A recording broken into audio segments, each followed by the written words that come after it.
Hey!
Phone tapping కేసులో SIT విచారణకు హాజరయ్యారు మాజీ ఎంపీ సంతోష్ కుమార్.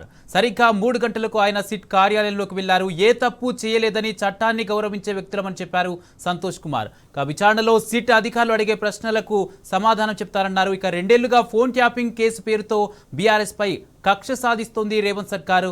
ఒక ప్రహసనంలా డైలీ సీరియల్లా సాగుతుంది ఈ కేసు. ఇదే అంశానికి సంబంధించి పూర్తి అప్డేట్స్ మా ప్రతినిధి మా crime bureau chief Bhaskar live ద్వారా అందజేస్తారు. భాస్కర్, మాజీ ఎంపీ సంతోష్ కుమార్ సీట్ విచారణకు హాజరైనట్టుగా తెలుస్తుంది. దీనికి సంబంధించి అప్డేట్స్ ఏంటి? పార్టీకి సంబంధించినటువంటి general secretary Santosh Kumar phone tapping case సంబంధించినటువంటి వ్యవహారంలో జూబ్లీహిల్స్ పొజిషన్ చేరుకున్నారు. చట్టాన్ని గౌరవించేటువంటి కేసీఆర్ సైనికులుగా ఇవాళకే కేటీఆర్ను హరీష్ రావును విచారించినటువంటి సంతోష్ను కావాలని కుట్రపూరితంగా తిరిగించాలనేటువంటి నేపథ్యంతో అనేక రకాలుగా ఆయన పైన అపోహలు వేయాలనేటువంటి నేపథ్యంతో ఇవాళ ఆయన విచారణకు పిలిచారు. ఆయన నేరుగా విచారణకు హాజరయ్యారు. ప్రస్తుతం మనతో పాటు విజయ్ ఉన్నారు, బీఆర్ఎస్ పార్టీ సంబంధించినటువంటి సీనియర్ నాయకులు. విజయ్, చెప్పండి, ఏం చెప్తారు ఇవాళ విచారణకు సంబంధించి ఏం చెప్తారు? రేవంత్ రెడ్డి డ్రామాను ఎట్లా చూస్తారు?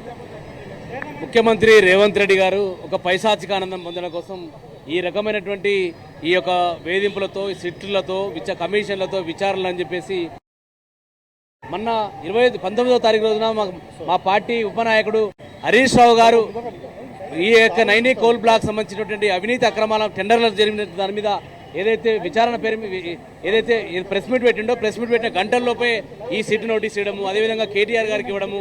ఇప్పుడు నిన్న ఉదయం బీఆర్ఎస్ ప్రతినిధి బృందం ఏదైతే ఈరోజు సాయంత్రం 5 గంటలకు గవర్నర్ గారు కలిసి పూర్తి ఆధారాలతో సహా ఫిర్యాదు చేయబోతా ఉంది అని చెప్పిందో, ఆ లీక్ వచ్చిన వెంటనే ఇమ్మీడియట్లుగా ఈరోజు సంతోష్ కుమార్ గారికి, మాజీ పార్లమెంట్ సభ్యులు సంతోష్ గారికి ఈరోజు సిట్ నోటీస్ ఇచ్చి ఈరోజు 3 గంటలు అంటే ఆడ సాయంత్రం 5 గంటలకు మా పార్టీ ప్రతినిధి బృందం, ఎమ్మెల్యేలు, పార్టీ సీనియర్ నాయకులందరూ, ఎంపీలందరూ గవర్నర్ గారికి వినతి పత్రం ఈయనకి వెళ్తే ఇప్పుడు అదే టయానికి మా పార్లమెంట్ మాజీ సభ్యులు సంతోష్ గారికి ఈ రకంగా ఇవ్వడం అంటే ఇది కావాల్సి ఒక అటెన్షన్ డైవర్షన్ చేస్తూ, ఒక ప్రజలని పక్కదారి పట్టించే విధంగా ఒక డైవర్షన్ పాలిటిక్స్ చేస్తూ ఈ ప్రభుత్వం కాలయాపన చేస్తూ ఉంది. కాబట్టి దీన్ని తీవ్రంగా ఖండిస్తూ ఉన్నాం.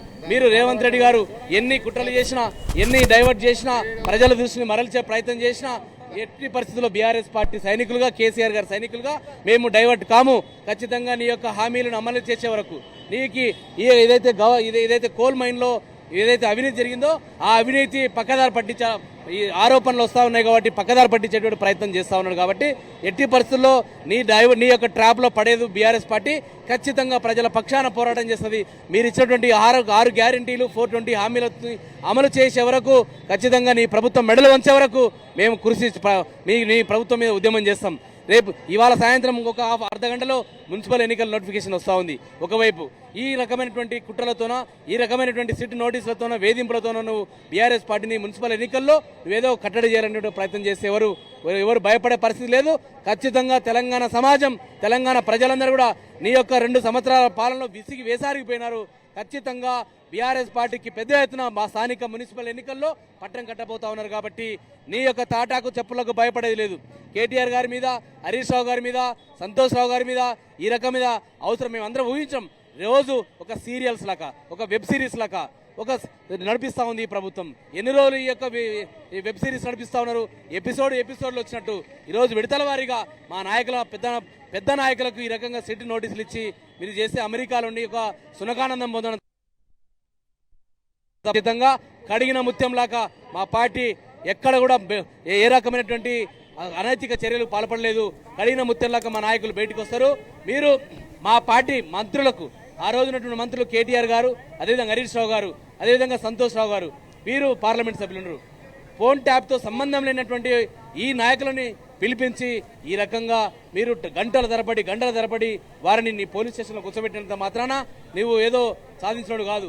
ఆ రోజు అడ్డంగా దొరికి 2015 సంవత్సరంలో 50 లక్షల బ్యాగుతో డబ్బుల సంచులతో అడ్డంగా దొరికి జైలుకు వెళ్ళి చిప్పకూడి తిన్నటువంటి ముఖ్యమంత్రి రేవంత్ రెడ్డి ఆ రోజును తప్పు చేసి జైలుకు వెళ్ళినాం. కాబట్టి మిగతా మా బీఆర్ఎస్ పార్టీ నాయకులు కూడా జైలుకు పంపాలనేటువంటి ఒక కుట్రతో, ఒక దుర్బుద్ధితో, ఒక అల్పబుద్ధితో రేవంత్ రెడ్డి గారు ఈ రకంగా చేస్తా ఉన్నాడు. కాబట్టి దీన్ని ప్రజలు అర్థమైంది.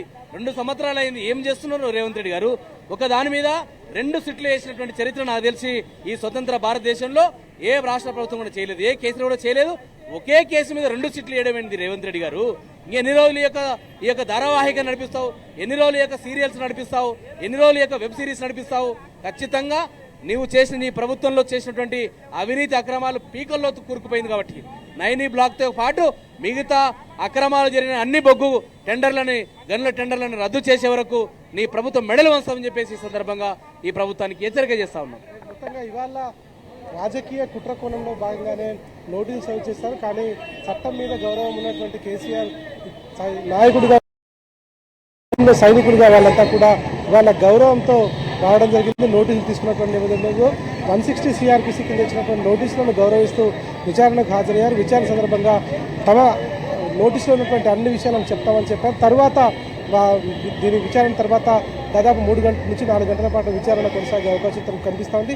దాదాపు 6 నుంచి 7 గంటల తర్వాత విచారణ పూర్తయిన తర్వాత బయటకు వచ్చి దీనికి సంబంధించి ఎట్లాంటి విచారణ జరిగింది, ఏం జరిగింది అనేటువంటి పూర్తి వివరాలు మాత్రం సంతోష్ కుమార్ మీడియాతో మాట్లాడే అవకాశం కనిపిస్తుంది. ప్రస్తుతానికి ఈ ఇన్సిడెంట్కి సంబంధించి ప్రస్తుతం ఆయన ఇచ్చిన టైంకు 3 గంటల కల్లా చేరుకోవడం జరిగింది. ఆ చేరుకున్నటువంటి నేపథ్యంలో ఎంతసేపు విచారణ జరుగుతుంది, ఏం జరుగుతున్నటువంటి మాత్రం మన సాయంత్రం 6 గంటల కల్లా క్లారిటీ వచ్చే అవకాశం కనిపిస్తుంది. ఇప్పటికే బీఆర్ఎస్ పిలిపించిన కేటీఆర్, మాజీ మంత్రి హరీష్ రావుతో పాటు నేరుగా ఇవాళ సంతోష్ కుమార్ కూడా విచారణకు రావాల్సిందిగా నోటీసులు ఇచ్చారు. కేవలం రాజకీయ కుట్ర కోణంలో భాగంగానే ఈ విచారణ రావాలంటూ వేధింపులకు గురి చేస్తున్నటువంటిది మొత్తం తెలంగాణ సమాజానికి అర్థమైందనేటువంటిది మాత్రం చాలా స్పష్టంగా చెప్తున్నారు. ప్రస్తుతం విచారణ కొనసాగుతుంది. విచారణ అనంతరం బయటకు వచ్చిన తర్వాత దీనిపైన పూర్తి స్థాయిలో క్లారిటీ వచ్చే అవకాశం కనిపిస్తోంది. కుమార్.